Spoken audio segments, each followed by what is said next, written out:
Ribeiro, mestre e doutor em Ciência e Engenharia Civil.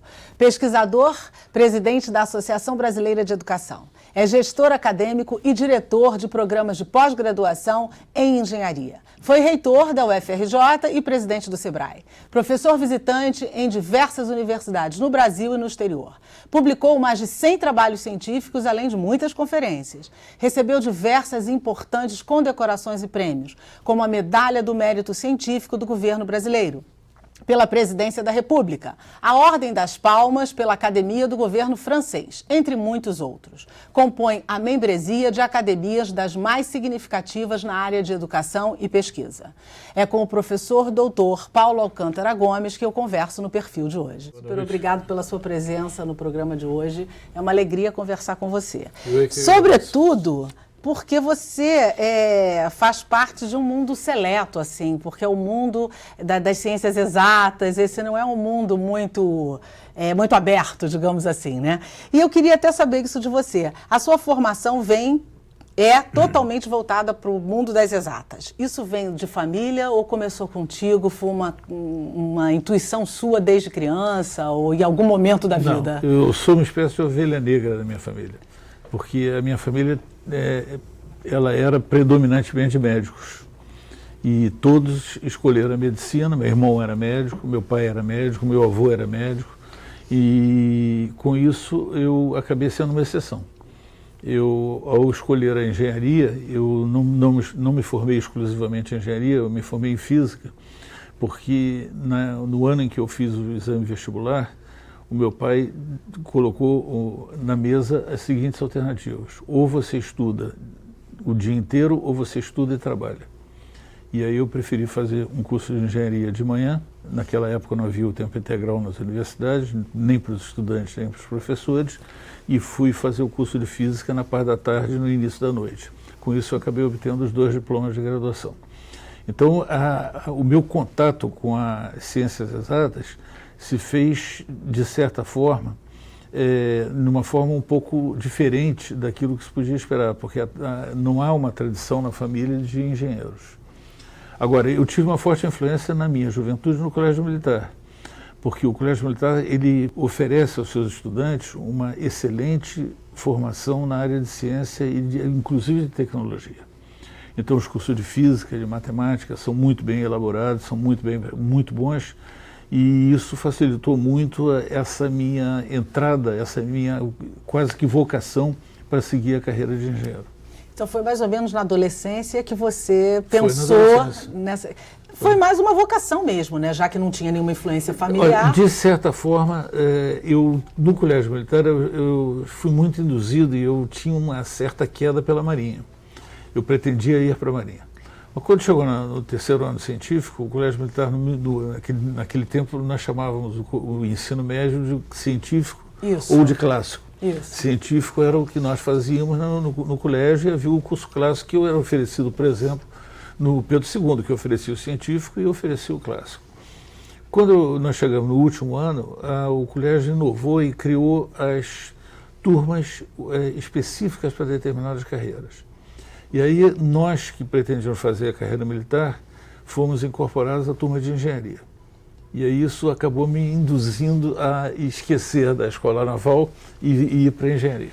Que é um campo que exige muito de seus alunos, não é? Muito. O ensino de engenharia no Brasil é um ensino que, apesar das deficiências, ele continua formando profissionais de muito boa qualidade. E isso desde o tempo que você estudou, certamente. E eu te pergunto, quando você decidiu por isso, teve que abrir mão de muitas atividades pessoais, você era um rapaz, começando a universidade, teve que abrir mão de coisas que você queria ter feito e abriu em detrimento da sua escolha? Quem estuda, eu estudei na Universidade do Brasil, que hoje se chama UFRJ, Universidade Federal do Rio de Janeiro, na minha época era a Universidade do Brasil.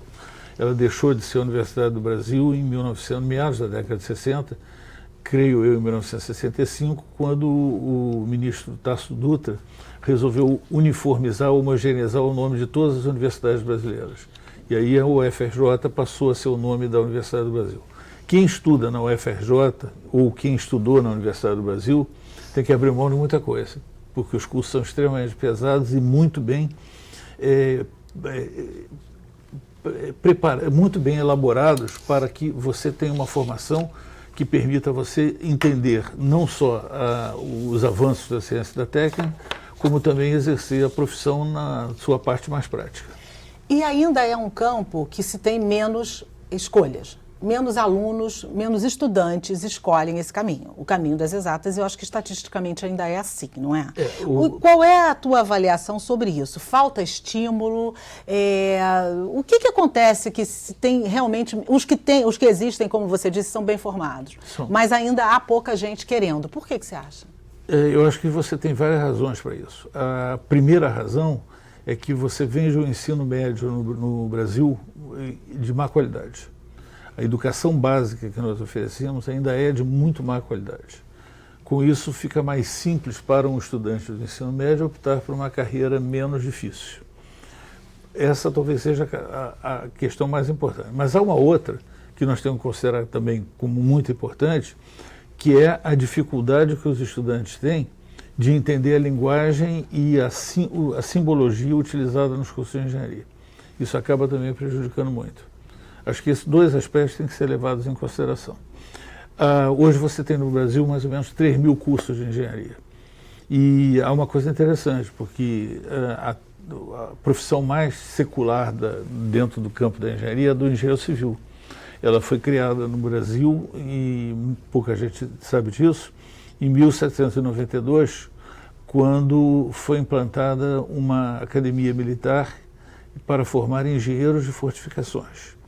Quando Dom João VI chegou no Brasil em 1810, ele, no dia 4 de dezembro, transformou essa academia de fortificações numa real academia militar para formar engenheiros de pontes e calçadas, como era chamado, que era uma cópia de um nome das escolas de Napoleão, que eram as Écoles de Pont-Chaussée.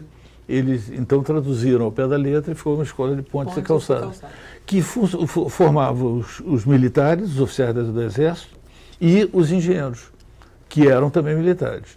A separação entre a Escola de Engenharia e a Academia Militar aconteceu em 1874.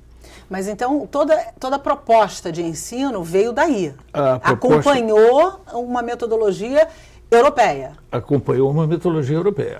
As profissões no Brasil, havia um professor do IUPERJ, na Universidade de Cândido Mendes, o professor Edmundo Campos, que dizia que, já faleceu infelizmente, ele escreveu um livro chamado As Profissões Imperiais no Brasil, que eram a engenharia, a medicina e o direito, que eram consideradas como aquelas três grandes profissões e procuradas pelas elites na época. E então a engenharia ela cresceu dessa maneira. E ela foi, nos tempos atuais, você observa uma coisa interessante, porque o curso, eu estava falando do curso de engenharia civil, que é o mais antigo, mas ele já deixou de ser o curso que é oferecido em maior quantidade no país. Hoje você tem cursos como o de engenharia da produção, que é um curso muito recente, do final do século XX, começou aqui no Brasil lá pela década de 70, que já é mais oferecido do que o curso de engenharia civil, embora o número de alunos de engenharia civil ainda seja maior do que o número de engenharia da produção. Essa qualificação europeia, é isso que eu quero dizer, do início, como você colocou, no início da nossa formação, foi benéfico para nós ou isso ficou como um ranço que a gente teve que acompanhar? A formação dos engenheiros, dos médicos, dos advogados, nessa linha europeia foi muito importante.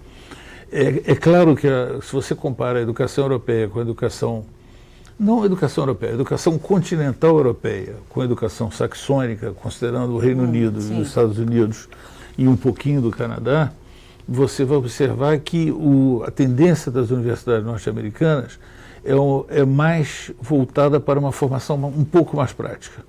Quer dizer, houve uma diferença entre as universidades europeias e as universidades americanas a partir de meados do século XIX.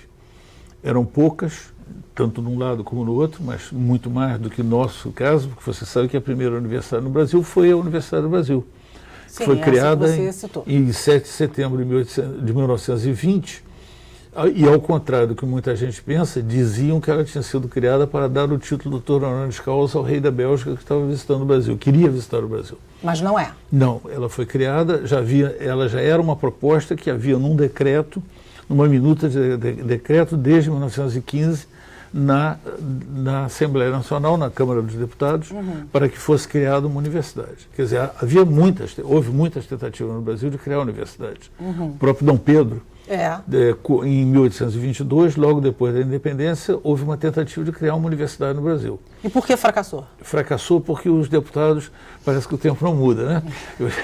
Os deputados passaram a maior parte do processo de discussão defendendo os seus estados, dizendo que essa universidade tem que ficar ou em Pernambuco, ou em São Paulo, ou no Rio, ou na Bahia, em qualquer estado, dependendo de qual a bancada que estivesse apoiando aquela ideia. Regionalizando uma causa nacional. Que era a criação de uma universidade. E aí, quando Dom Pedro, no meio da discussão, Dom Pedro acabou com o Constituinte.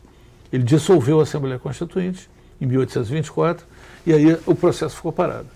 Como nós temos menos alunos nesse campo das ciências exatas e, consequentemente, menos profissionais, a gente tem menos ainda profissionais que queiram seguir a linha da pesquisa, que é uma linha muito importante, né? Você pensando, você entra no campo prático da situação, né? Você avança para um campo mais prático.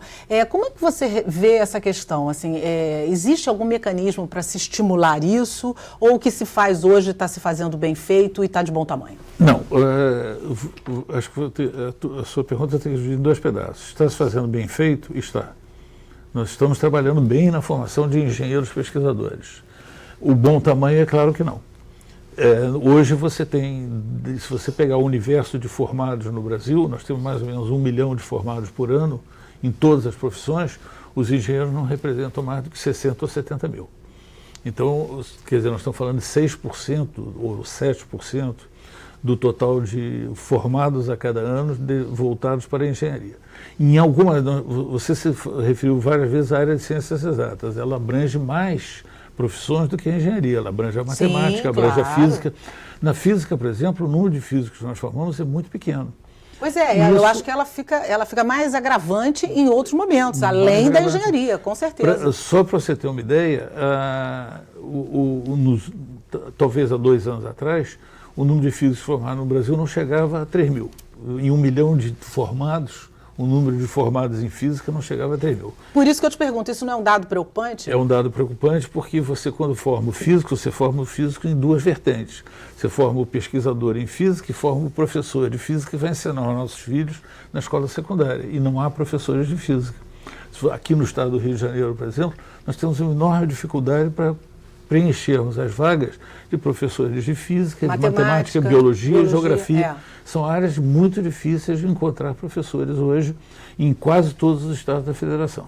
Então isso é um fator que acaba influenciando, inclusive, a escolha pelo curso de engenharia. Porque se você não tem um curso de física de boa qualidade, ou se você não tem um professor de física, você acaba não sendo induzido e não percebe o que as suas vocações que estão reprimidas ali na sua cabeça, e você não sabe que aquilo pode ser utilizado para desenvolver um trabalho numa nova profissão. Não se descobre, na verdade. Não se descobre. Você falou sobre educação básica, que as coisas passam pela educação básica e, consequentemente, nós temos esses núcleos com algumas deficiências. Eu queria saber como você está olhando, percebendo as nossas maiores deficiências e onde nós já caminhamos um pouco na questão da educação básica. Mas você vai contar para a gente isso no próximo bloco. A gente faz um pequeno intervalo agora e voltamos com mais perfil para você. Não sai daí que é rapidinho, tá?